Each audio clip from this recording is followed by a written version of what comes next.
very similar to fingerprinting, that there's really no chance of having two people with the same identical fingerprints and or identical dental records. I mean, theoretically, I suppose it would be possible, but the numbers are so infinitesimally small, the chance of that happening, that that this is pretty much rock solid. Got it. And with it being confirmed that it's skeletal remains, we heard that today. I think everyone's next question is, how do we know what the timeline was? How long those remains have been there? Is that the next question? How long could that take? That can take a little bit longer. So remember, it's found in an area where there's a lot of bugs, a lot of heat, humidity. He's exposed. The body was exposed to the environment for whatever time it was. So all that, the medical examiner has to now do the true post-mortem exams to really determine that. There's actually a facility, it's kind of creepy, but there's a facility, I think it's in North Carolina, where this is exactly what they study. It's a bunch of retired police officers, I think, and they basically take bodies and they put them in various areas to see how they decay over time, and they document all this so that, for exactly this purpose, so then they can determine how long a body's been sitting out for. Because you obviously want to work backwards to know when the time of death was. So they're able to determine that. Again, it's kind of a creepy place, but it's very useful information to know, obviously. So I don't know the answer to how long the body was out, and I think that will definitely be the next piece of information that they're looking to release and to figure out. That would definitely take some more time, though. All right, and just stay on the line with us, Doctor. We have to get out to the scene itself out in Northport, Florida, outside of the Laundrie family home. We're being joined right now by Fox's Robert Sherman, and he has been covering this story as well alongside us. Robert, your reaction to the news that just came down, this is quite significant. Quite significant, Andrew, and actually just after 5 o'clock Eastern time, it was a very brief exchange, but we saw two police officers drive up right in front of the Laundrie home. It was an unmarked vehicle. Two officers walked out of the car. You could see the badges on their belts and walked briskly to the Laundrie home. They were inside for less than 5 minutes, walked back to their car, and then drove off. A very quick interaction, but just about 30 minutes after that, that's when we saw this big development come down from the Denver field office of the Federal Bureau of Investigation. So a lot of this has happened rather rapidly. The attorney for the Laundrie family has confirmed that the family has been told the news at this point. So this is a scene that really all of this developed just in the last hour or so. You go just 10 or 15 minutes away from here, that whole environmental park has been shut down throughout the day, and you've seen the cadaver dogs, you've seen the drones and all that equipment going in and out.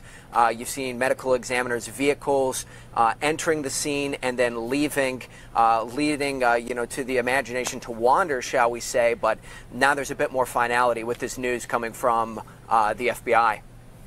Yeah, Robert, Daytona here. Have we seen Chris and Roberta Laundrie, the mother and father of Brian? Have they been going in and out of the house? Because you're standing outside of the house. What do we know? The last time that we saw them go outside of the house was yesterday. And let's also keep in mind here that both Chris and Roberta Laundrie told their attorney that they wanted to go to that reserve yesterday. They wanted to see an area that Brian would frequent. They were joined there by law enforcement, and that's when they actually stumbled upon some of those items. That was really the last time that we've seen Chris and Roberta Laundrie. That was back yesterday. Today it's been rather quiet here at the Laundrie home, except for that exchange with police officers less than an hour ago. You know, Robert, can you give us a sense, because we've been seeing there's the media melee outside the house. Yesterday there were protesters, kind of just a handful of them, shouting justice for Gabby, holding signs with this makeshift memorial right behind you. Do you anticipate a lot of commotion in the next couple of minutes and hours?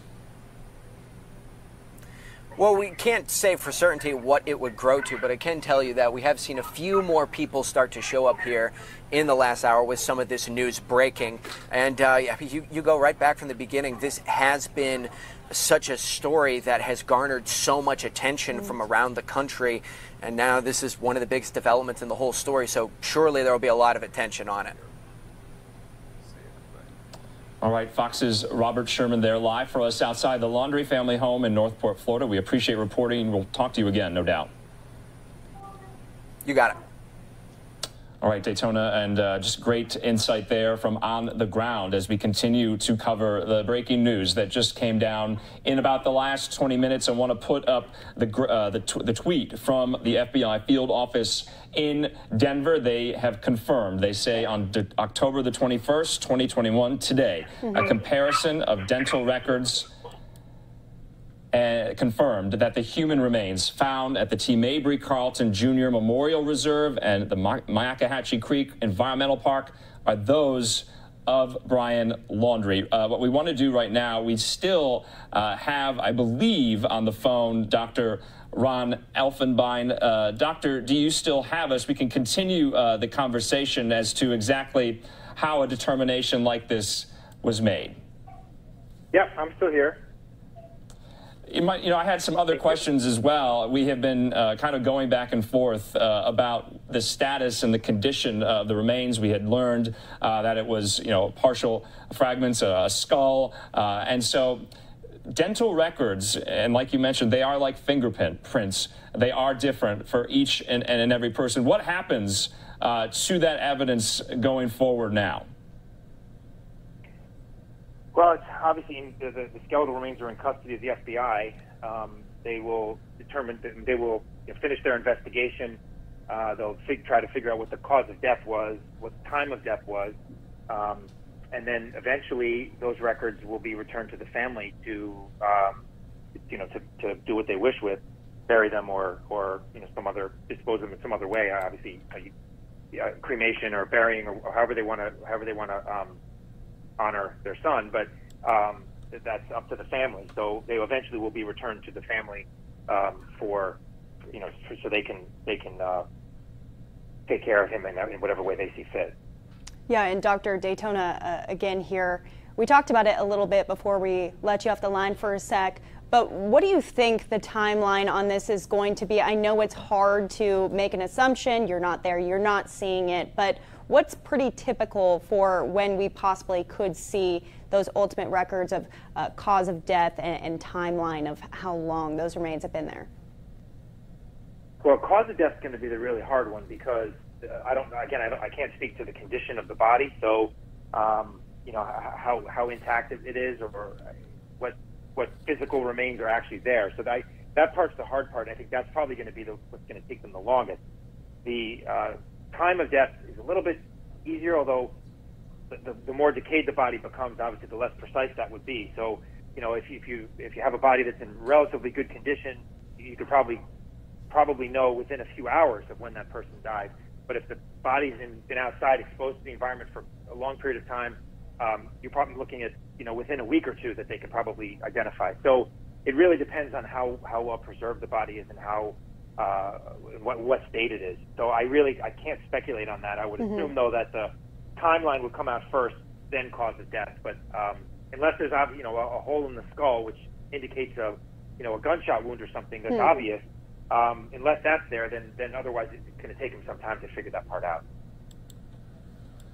All right, and we're still taking a live look outside the Laundrie family home in Northport, Florida. Dr. Elfenbein, we appreciate your time for coming on the program at such short notice to respond to this breaking news. We are going to just kind of recap here, take a quick commercial break. We'll be monitoring as well, expert analysis, their reaction from all angles, law enforcement, criminology, forensic pathology, and the like. As we got the news just moments ago, I want to put the tweet up on the screen yet again for our viewers who might just be joining us for the first time. From the FBI field office in Denver, they say today a comparison of dental records confirmed that the human remains found at the Carlton Reserve and the Myakkahatchee Creek Environmental Park are those of Brian Laundrie. We are going to take just a quick 2-minute commercial break. We'll be back with more in a moment.